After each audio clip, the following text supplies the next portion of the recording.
I feel the rest of the world appreciates these red boxes way more than we do here in the States. Welcome back to another Hunt for Redboxtober, where we're going to talk through a few of the PS3 greatest hits titles and try to identify how difficult they may be to obtain and how much you might expect to pay in 2026.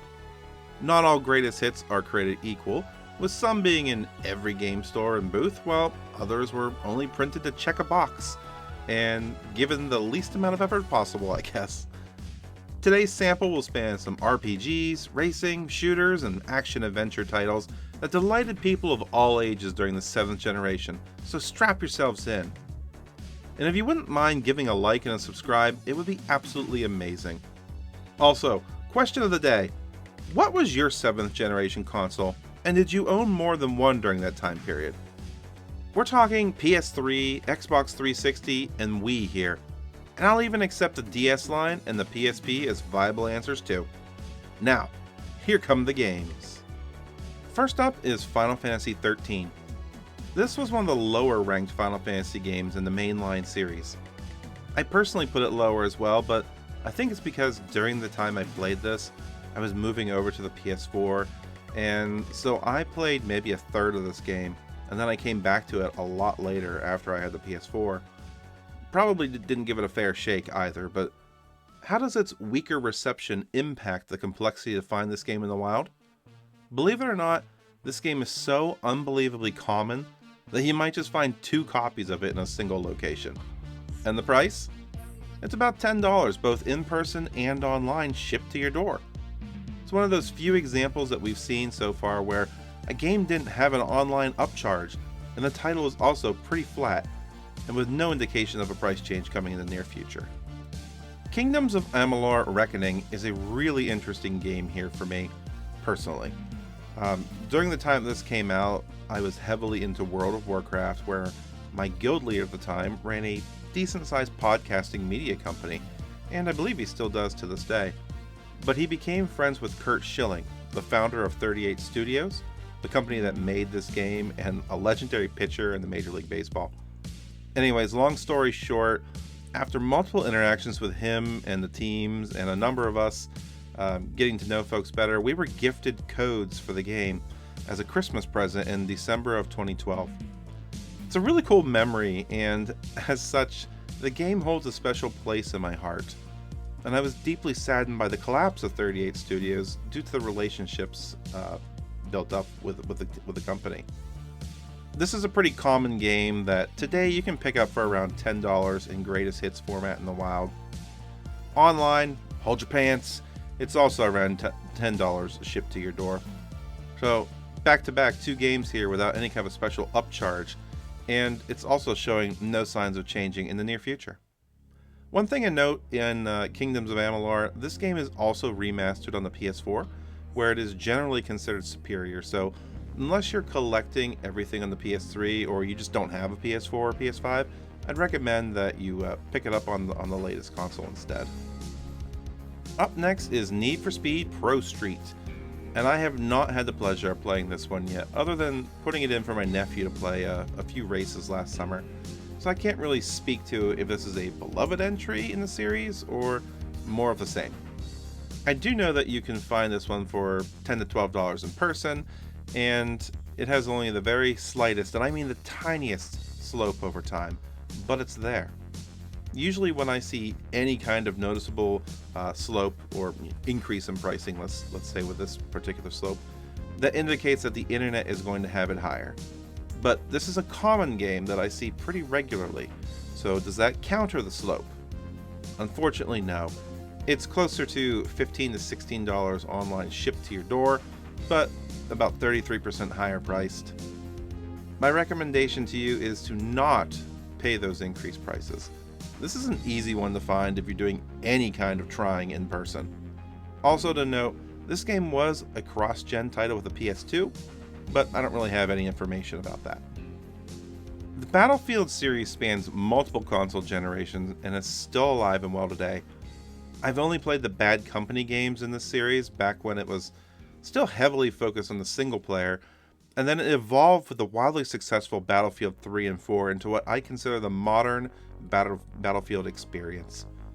Now when it comes to Battlefield 4 here, I wasn't even sure if it contains a single player campaign. So I took to the internet and I can confirm it has a substantial campaign that is well regarded. Look, I'm learning things here too. This game might shoot up in the rank for me now that I know that. Well, this game can be found for around $10 in person, and it shows no signs of changing that price anytime soon.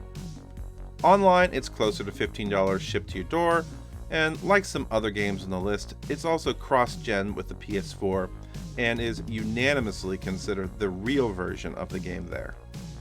That cross-gen experience is what helps to make this greatest hits variant a rare version.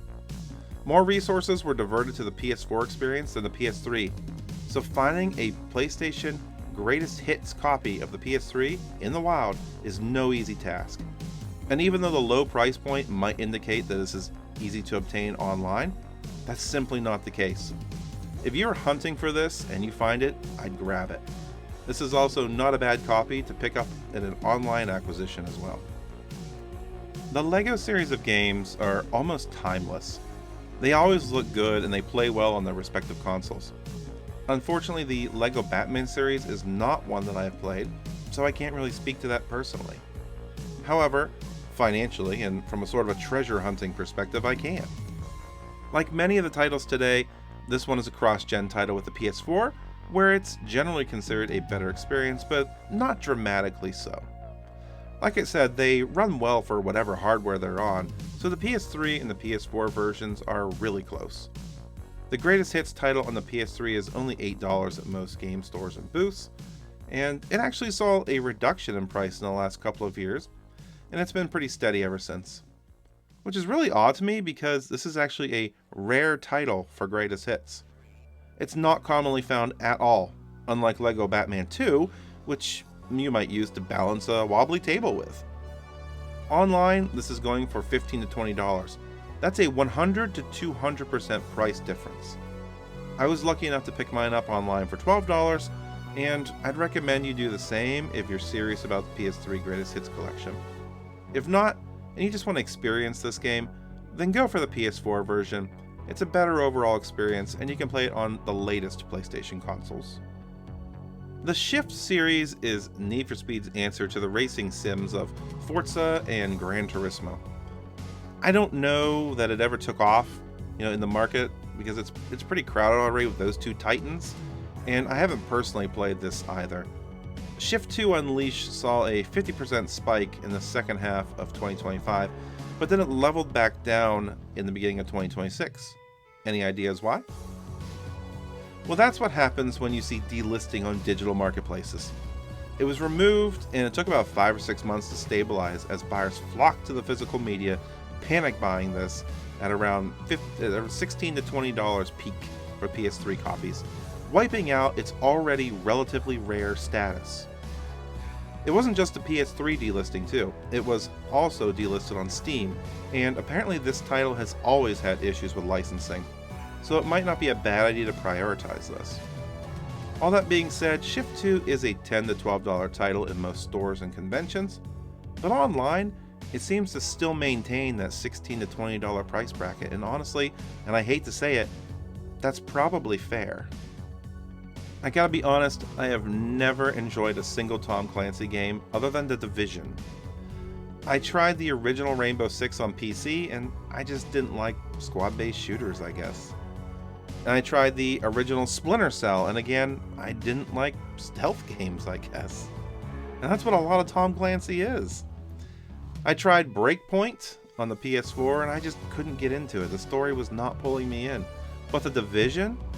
Oh my god, I love that game. It was so good. I played that on PC. I think I even bought it day one digitally. I played it non-stop for months, and I felt like I'd probably never played anything else like it before, come to think of it. I still really enjoy The Division, and I'm just really saddened by the fact that it requires the internet in the off chance that I might want to do a multiplayer map or a mission, which I didn't care for. I never do. It's just a trend that will never see stop, and that causes me to not buy those games, but I digress. Future Soldier, the game we're talking about here on the PS3, is cheap. This is one of those $5 PS3 games. But the greatest hits game, a little bit different. The regular game is insanely common, but the greatest hits is not so common. It's actually rare. It seems to follow the same suit as many of the greatest hits titles in that it has the price of the black box variant, even though the print run was much lower for the red box. Online, this is a price of about $18, a median price of $18 that is. Is that fair? I mean, maybe, given its scarcity, but I'm happy with my $5 copy that I picked up in a bin at a convention.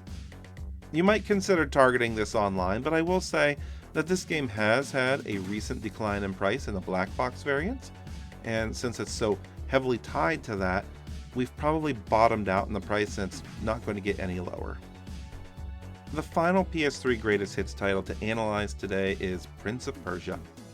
This is a reboot of the series and must have done well enough to warrant a greatest hits treatment, and likely spawned the Prince of Persia Sands of Time Trilogy HD remaster a couple of years later on PS3.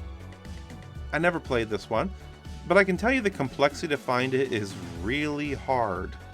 It's super rare in comparison to other PS3 greatest hits titles. So rare, in fact, that as of the filming of this, I could not find a copy online in the United States for sale on eBay.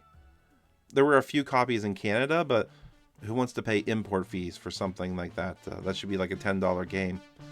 Keep your eyes peeled for this one. I know I paid up for it around $15, which in hindsight now doesn't seem like too bad of a deal now that I can't find any copies. But good luck on finding this super rare variant. I feel like it went from rare to super rare in the last year.